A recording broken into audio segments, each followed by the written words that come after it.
America's 52 Stories, with life lessons for personal growth.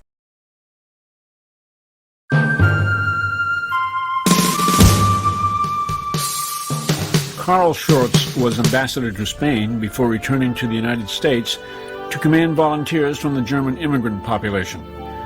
A German citizen by birth and an American soldier by choice, Schurz and his fellow German immigrants were up against an American culture of pervasive ethnic prejudice.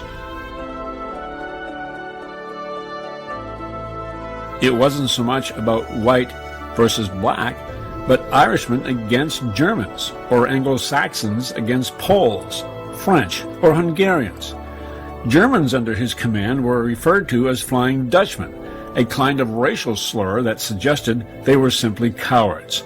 In a previous battle, Schurz's men did what other troops would have done when hopelessly outnumbered: retreat in a run for their lives. But the accusations of cowardice stuck, and Schurz was determined to change some attitudes. The negative perception of his men's performance at Gettysburg, contrary to what the rebels concluded, was that Schurz's entire command ran away again in the heat of battle.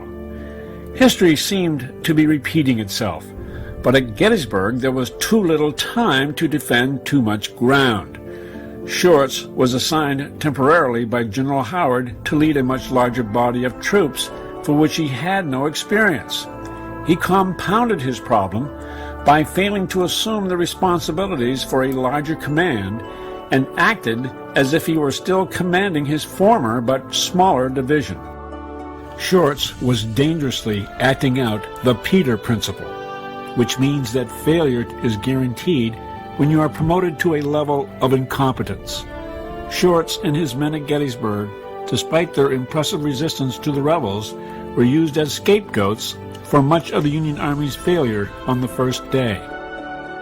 With prejudice rearing its ugly head, morale sunk to such a low that Schurz's men had little or no confidence in their own effectiveness as a combat unit.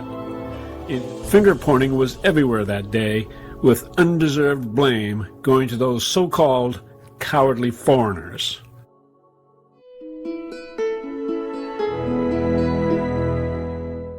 Welcome diversity, but to accomplish great things as a group, community, or nation, embrace diversity as a means to an end, a creative force for building unity as a shared result, something that was not appreciated by Schurz's superiors.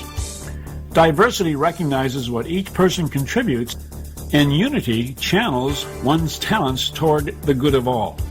As an end in itself, diversity enlarges a group's differences, promotes division and hostility, and over time demolishes the group. Unity fosters bonding and encourages a common identity. It focuses attention and energies on a common purpose and ultimately leads to achievements of all kinds.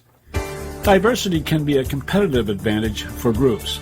People of varying backgrounds and opinions bring unique perspectives to solving problems.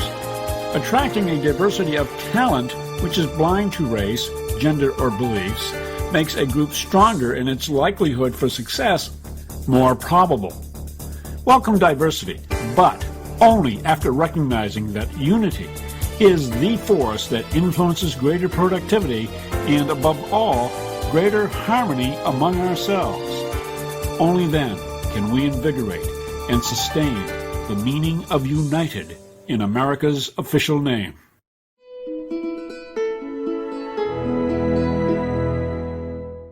Consider yourself a victim and you will fail.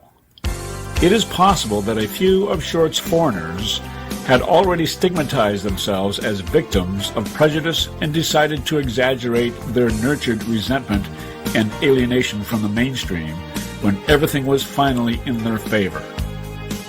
Claiming to be a victim as your identity versus a problem to be solved and using it as an excuse to do nothing promotes behavior which is unproductive, self-defeating, irresponsible, and worse, fatal to either a family, a community, or to a nation.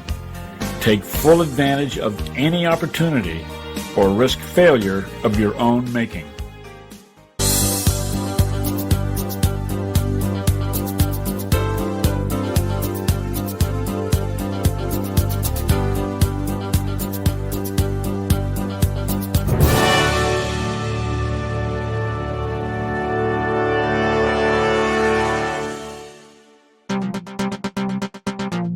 Right now, every student has the right to be thinking, what do I do with this information? Let's start by asking these questions, and you can provide your own answer.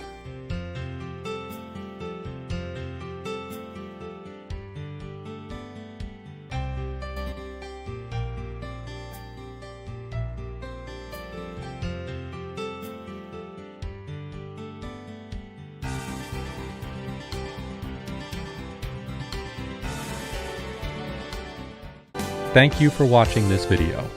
Please help keep these videos free. Either make a tax-deductible donation or get this guidebook.